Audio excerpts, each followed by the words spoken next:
Hello everyone, welcome back to my channel. If the aloe video brought you here, welcome. In this video, I'm going to show you guys how I make coconut oil at home. I'm going to talk you through the process of how I make it and also talk about the different yields from this process here, as well as other methods that can be used to achieve coconut oil.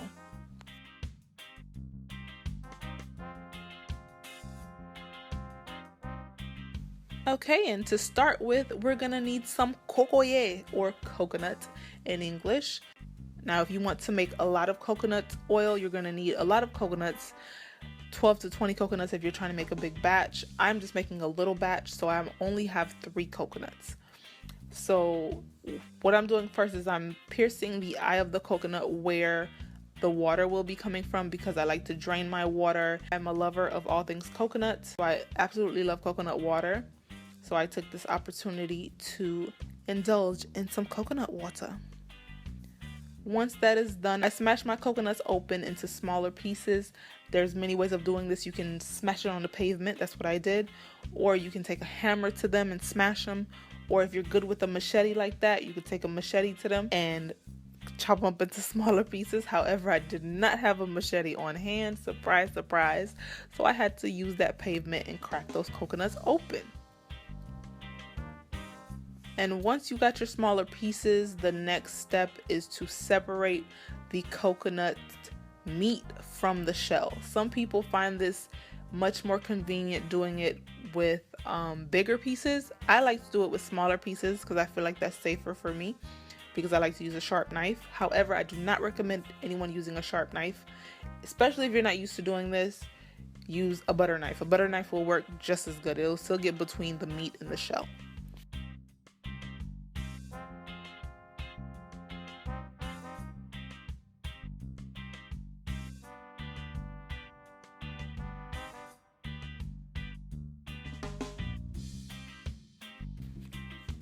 Once I'm done separating my meat from my shell, I rinse my coconut meat a little bit because I was smashing it on the pavement and all of that. I got to get the excess debris out of there. Once it's nice and clean, I chop it up into smaller pieces and I place it in my blender just to get it blender friendly and, help the blender out a little bit. I didn't want it to do too much work. And I'm also adding water for blendability.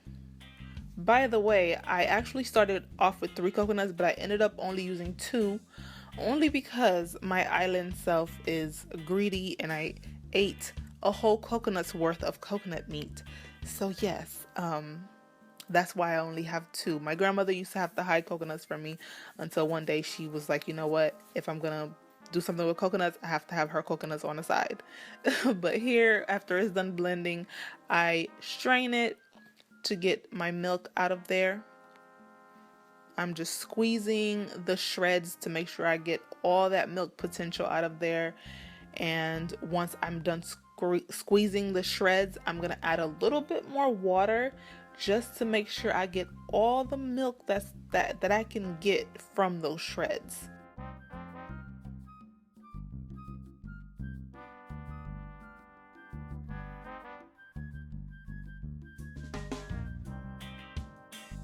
This is what I'm doing right here. I'm squeezing again with some water to get all of the milk that I can possibly get out of there. And once you're done with your shreds, you can discard them.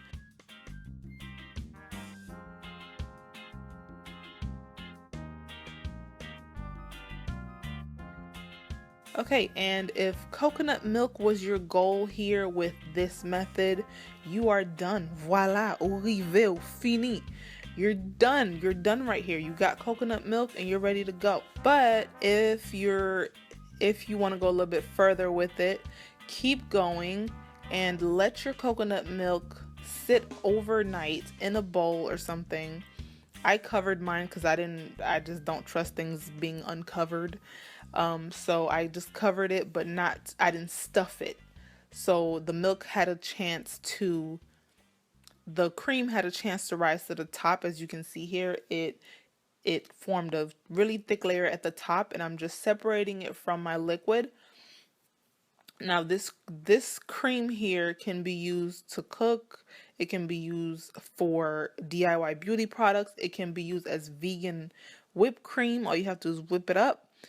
So if your end goal here was coconut cream, you have arrived. Arrivé, ou fini là. So you're good to go. Now if you want to take it a step further and still get to the coconut oil, we got to keep moving.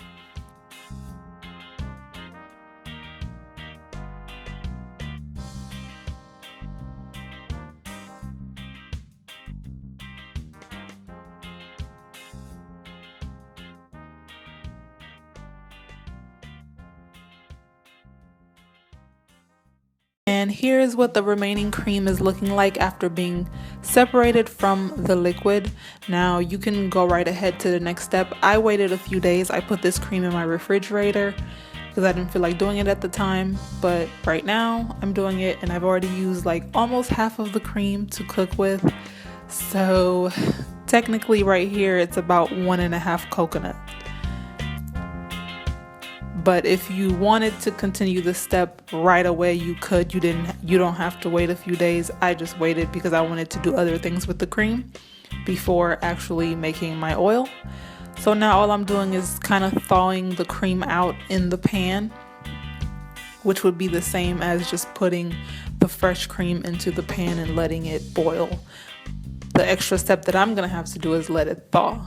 And I'm gonna cut it up into little pieces just to help that process along. Now I left this on the stove for 30 minutes, and that was enough to complete the rest of the extraction and get all of my oil out. However, if you're using more coconuts than 1.5, it'll probably be a little bit more than 30 minutes, maybe more so an hour. But like I said, I'm using only 1.5 coconuts worth of cream. So it only took 30 minutes, and after 30 minutes, it was pretty much done. All I did was make sure I watched it. I stirred it occasionally to make sure everything was okay and to make sure it doesn't burn your house down because it is oil in a pan. Once it starts to cluster and become really brown, it will start to smoke, and that is your cue that you're pretty much done, because you don't want your alarms in your house going off thinking there's a fire. You definitely don't want to cause a grease fire. So once it starts to smoke and the clusters start sticking to the bottom of your pan, that's an indication that it's time. All of your oil should have been extracted, and you can go ahead and take it out and put it into either a glass container or a container that was made to handle that amount of heat. You don't want to burn anything or yourself.